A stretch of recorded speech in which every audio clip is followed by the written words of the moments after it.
જય શ્રી કૃષ્ણ મિત્રો, કેમ છો? મજામાં ને? આજે આપણે બનાવશું જીરા સોડા. જીરા સોડા બનાવવા માટે મેં એક વાટકી મેં જીરું લઈ લીધું છે આખું, અને એક મોટી ચમચી મેં લીધા છે કાળા મરી. આ જીરા સોડા આપણે ઉનાળામાં પીવાની બહુ જ મજા આવે છે અને શરીરમાં એકદમ ઠંડક આપે છે. ચાલો આપણે બનાવીએ જીરા સોડા. એક આપણે પેન મૂકી દીધી છે, તેમાં આપણે જીરું નાખીશું. ત્યારબાદ કાળા મરી નાખી દેશું.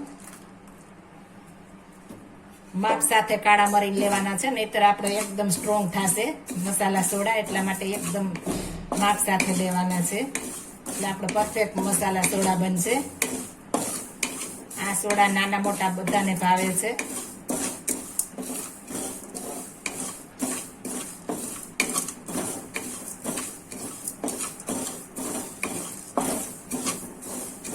ગેસની ફ્લેમ એકદમ ધીમી રાખવાની છે, નહીં તો એકદમ લાલ થઈ જશે અને ટેસ્ટ નહીં આવે, બળી જશે તો સ્વાદ નહીં આવે સરસ. આપણું જીરું ફૂટવા માંડ્યું છે અને સુગંધ પણ મસ્ત આવવા માંડી છે. તમે જોઈ શકો છો આપણા જીરાનો કલર એકદમ ચેન્જ થઈ ગયો છે. હવે શેકાઈ જવા આવ્યું છે, મસ્ત ફૂટી ગયું છે આપણું જીરું. આપણું જીરું શેકાઈ ગયું છે, હવે તેને એક પ્લેટમાં કાઢી લેશું. અને હવે આપણે ઠરવા દેશું. એકદમ ઠરી જાય ત્યાર પછી આપણે ક્રશ કરવાનું છે. તમે જોઈ શકો છો આપણું જીરું સરસ શેકાઈ ગયું છે. હવે તેને આપણે એક મિક્સર જારમાં નાખી દેશું.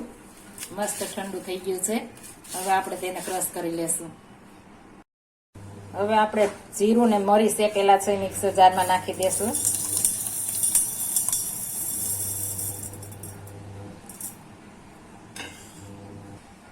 આપણું જીરું મસ્ત ફાઇન દળાઈ ગયું છે.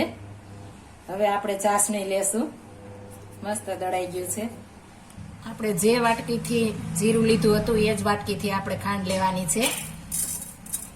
આપણે એક વાટકી જીરું લીધું તો 2 વાટકી આપણે ખાંડ નાખીશું.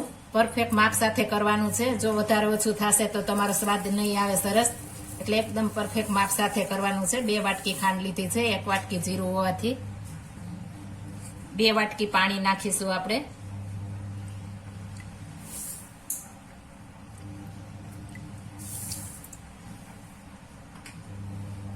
હવે આપણે ગેસ ચાલુ કરી દીધો છે. આ રીતના બધું આપણે હલાવી રાખીશું. આપણે ખાંડ ઓગળી જાય ત્યાં સુધી આપણે ગેસની ફ્લેમ ફૂલ રાખવાની છે. ખાંડ ઓગળી જાય ત્યારબાદ આપણે ગેસની ફ્લેમ ધીમી કરી નાખશું.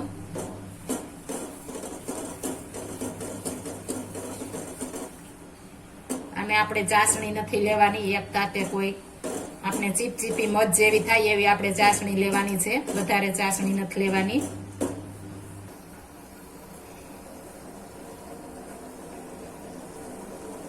આપણી ચાસણીમાં બોઇલ આવવા માંડ્યું છે. આપણે ગેસની ફ્લેમ ધીમી કરી નાખીશું. આપણી ચાસણી જોઈએ ચીપચીપી થઈ ગઈ છે, મધ હોય એવી, એટલે આપણી ચાસણી પરફેક્ટ કહેવાય છે. હવે તેમાં આપણું દળેલું જીરું અને તીખા પાવડર નાખી દેશું.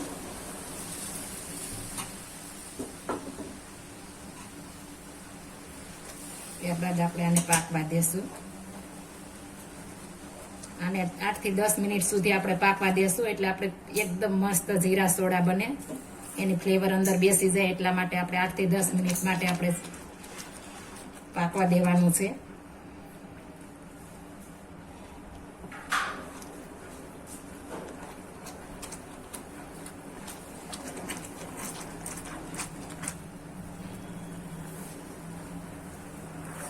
સુગંધ પણ મસ્ત આવવા માંડી છે. તમે જોઈ શકો છો એકદમ કલર પણ જીરા સોડા જેવો જ બની ગયો છે.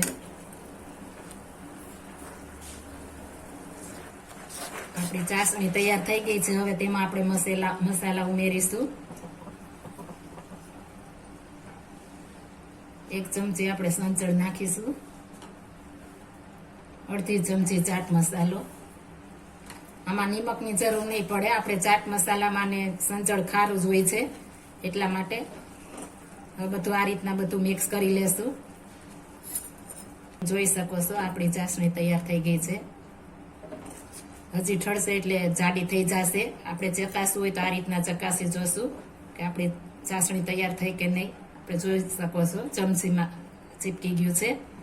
એટલે મસ્ત આપણી ચાસણી તૈયાર થઈ ગઈ છે. હવે ગેસની ફ્લેમ બંધ કરી દેશું અને ઠરવા દેશું થોડી વાર માટે. આપણી ચાસણી ઠંડી થઈ ગઈ છે. હવે તેને આપણે ગાળી લેશું. જોઈ શકો છો એકદમ ઘાટી થઈ ગઈ છે, મસ્ત બની ગઈ છે. આપણે એક તપેલી નાની લઈ લીધી છે, માથે એક આપણે જારી મૂકી દેશું. તમે કોઈ પણ જારી લઈ શકો છો.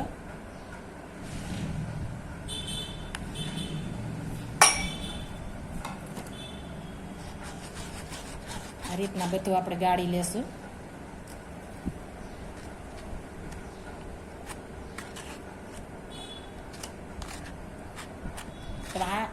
આમણાં આખી પણ રાખી શકો છો, પણ ગાળીને કરવાથી આપણે તો બજારમાં મળે એવી સોડા બને છે, એકદમ પ્લેન સોડા બને છે. એટલે આપણે ગાળીને બનાવીશું. આ રીતના આપણે બધું ગાળી લેશું.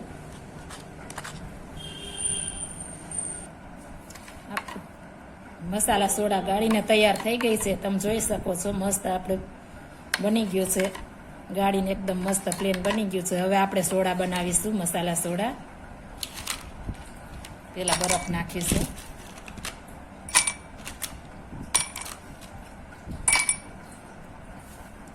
સોડાની સિરપ નાખીશું.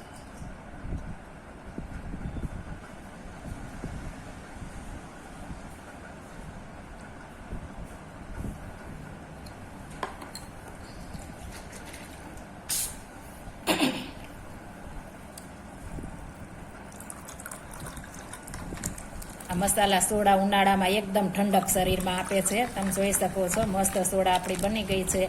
જો આ મારી રેસીપી પસંદ આવી હોય તો મારી ચેનલને લાઇક, શેર અને સબસ્ક્રાઈબ કરજો. ફરી મળીશું નવી રેસીપી લઈને. જય શ્રી કૃષ્ણ.